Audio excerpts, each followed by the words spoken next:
Wabarakatuh. Selamat datang kembali pada channel saya. Pada video kali ini kita akan mendiskusikan show terakhir pada bab keempat, yaitu extinction and optical thickness. Ya, tentang apa itu? Ya, persamaan 4.12 yang sudah kita pelajari sebelumnya itu menjelaskan bahwa magnitudo tampak itu akan semakin meningkat dan kecerlangannya itu akan semakin menurun ketika jarak bintang itu semakin jauh, ya.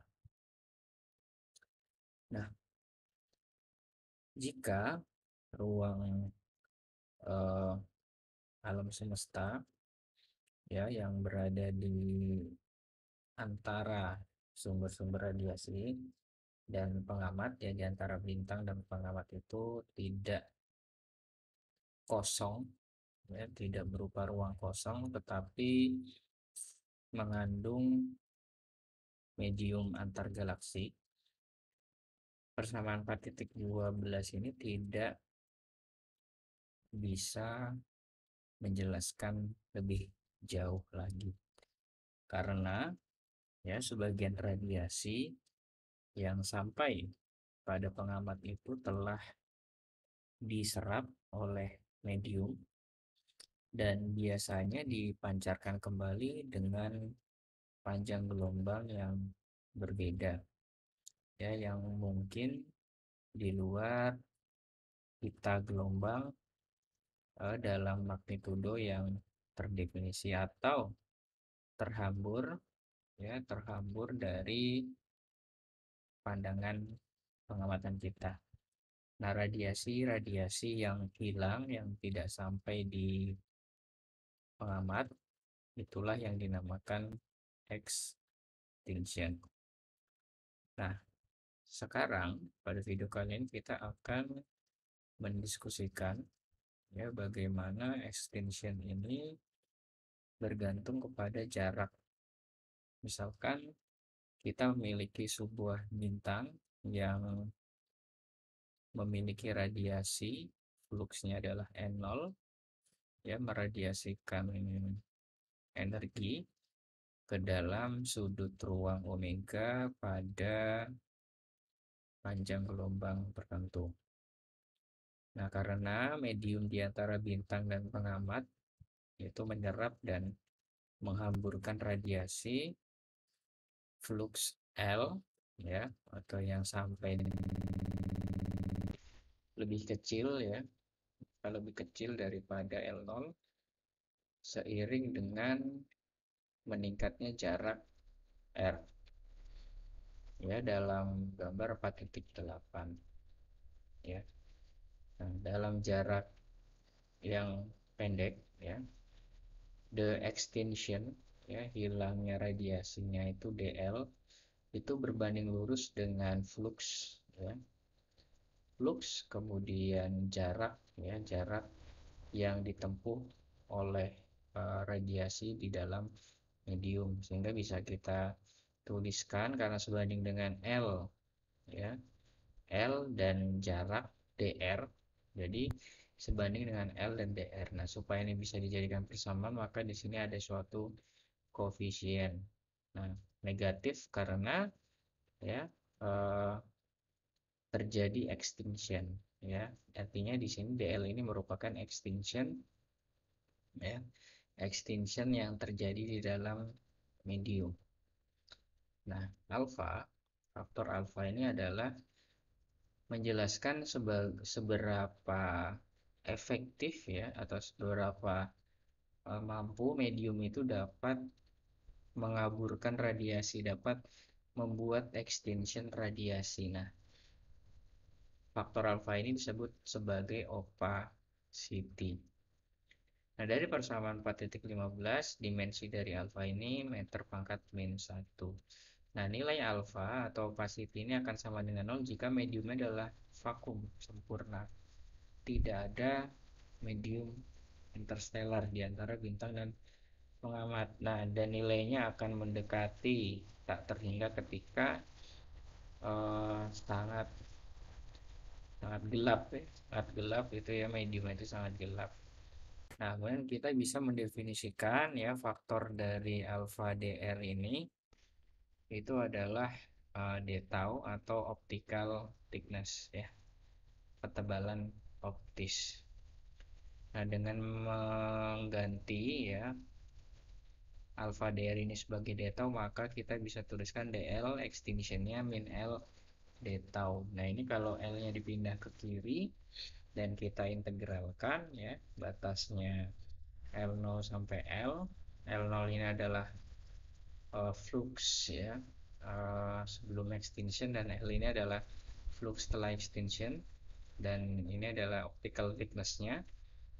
Jadi tahu ini optical thickness antara mediumnya itu, dan kita lihat diperoleh persamaan 4.17 yang merupakan persamaan peluruhan ya, ini seperti persamaan peluruhan.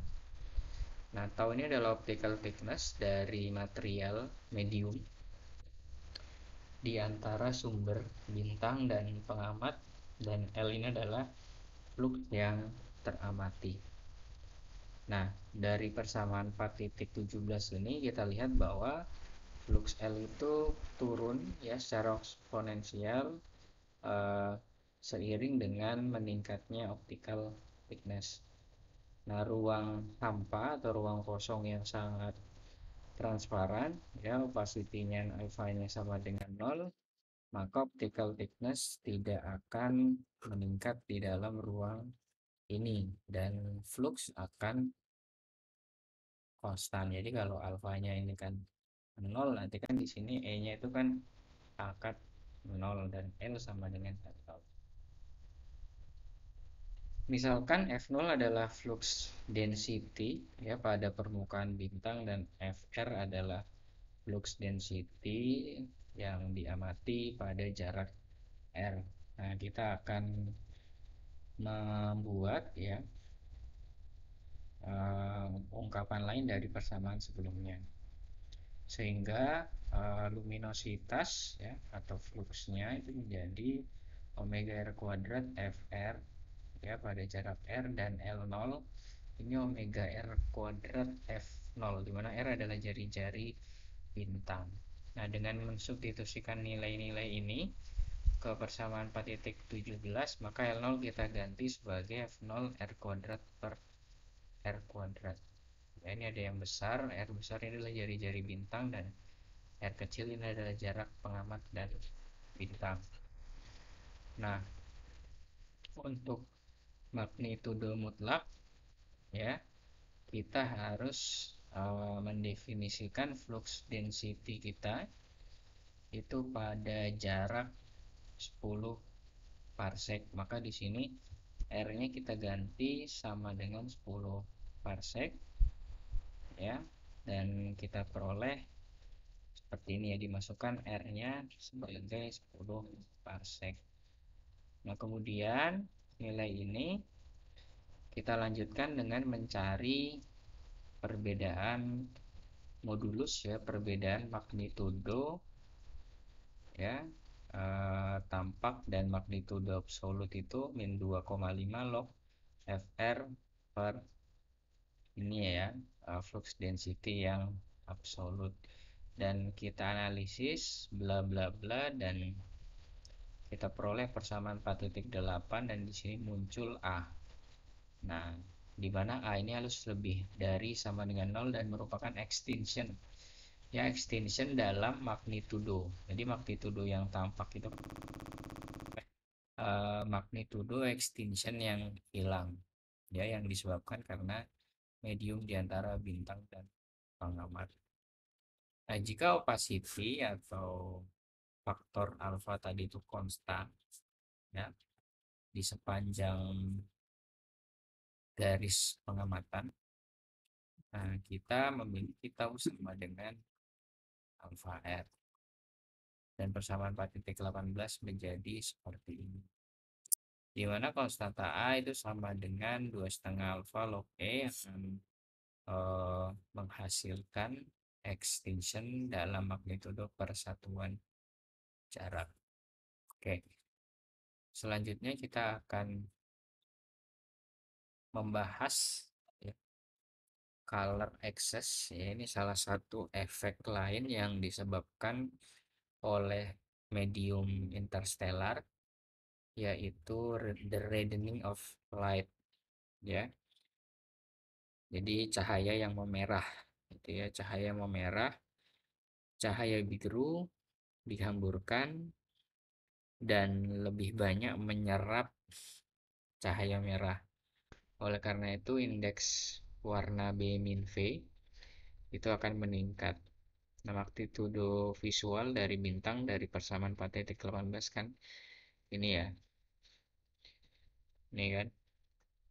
Jadi M ini kan pindah ke kanan jadi positif. Ini. Jadi kalau misalkan indeksnya adalah V, ya MV, V. AV ini adalah extinction dalam pita gelombang V. Nah, misalkan yang blue ya magnitudo blue ya AB di sini ya. Nah, indeks warna yang teramati ya B min V, jadi kita cari B min V sama dengan MB min MV plus AB min AV. Ya, atau di sini B min V0 itu sama dengan MB min FV, ini merupakan intrinsikal dari bintang, dan EB min V ini adalah color excess atau extinction yang hilang pada indeks warna B min V. Dan penelitian pada medium interstellar itu telah uh, menemukan bahwa rasio ya rasio dari visual extinction AV terhadap color excess EB min V itu hampir konstan untuk semua bintang ya.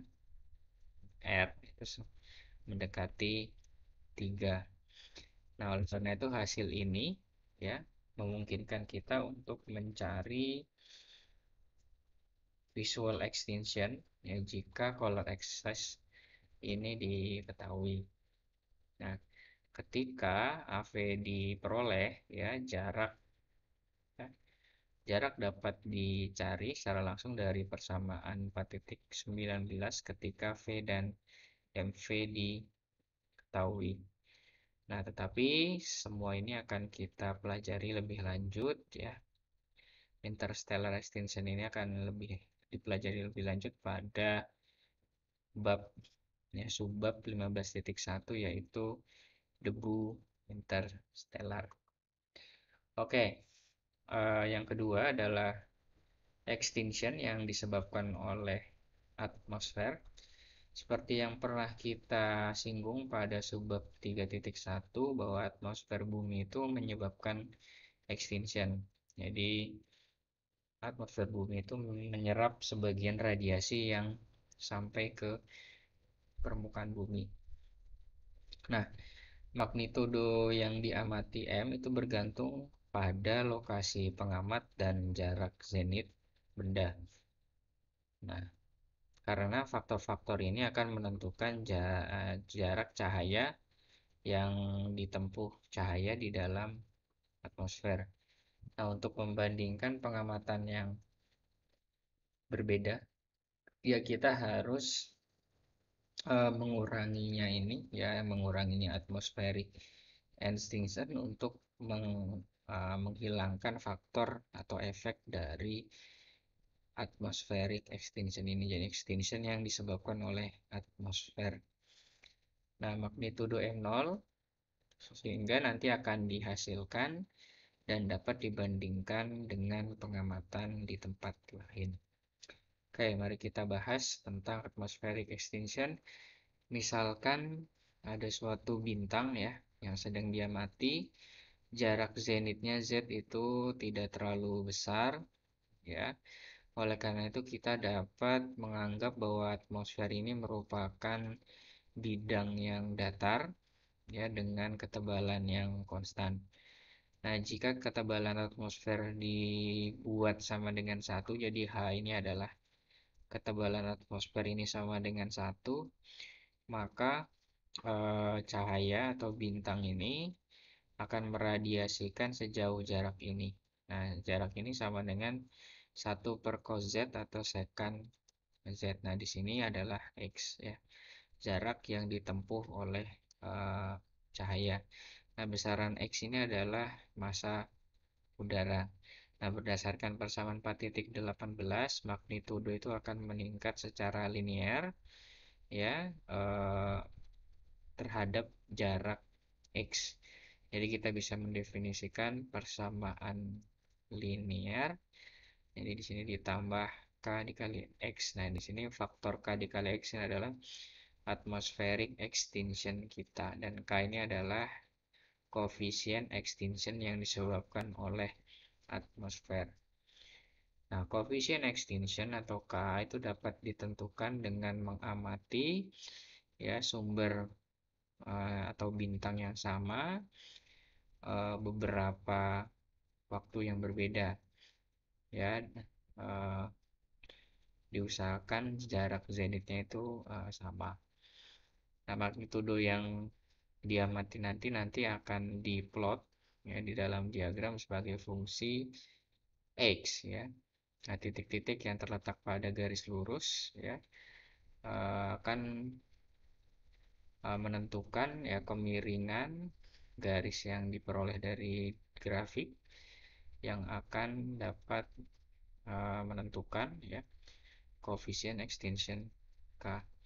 Nah, ketika garis ya diekstrapolasi ke X sama dengan 0, kita akan memperoleh magnitudo pengamatan M0 ya, yang merupakan magnitudo tampak ya yang sudah dikurangi oleh atmospheric extinction. Secara praktis ya, pengamatan dengan jarak zenit yang lebih besar dari 70 derajat atau altitude-nya kurang dari 20 derajat tidak bisa digunakan untuk menentukan K dan M0 karena pada altitude rendah atau zenit yang tinggi, kurvatur dari atmosfer itu akan semakin kompleks dan nilai koefisien extinction K pada atmosfer itu bergantung pada tempat pengamatan dan waktu pengamatan dan juga panjang gelombang yang diamati. Nah, karena atmospheric extinction ini akan semakin besar ya ketika panjang gelombang yang diamati itu semakin pendek. Baik, seperti itu yang bisa saya sampaikan terkait dengan extinction ya. Hilangnya radiasi yang sampai ke pengamat yang disebabkan oleh medium yang berada di antara bintang dan pengamat. Terima kasih sudah menyimak video ini hingga selesai. Wassalamualaikum warahmatullahi wabarakatuh.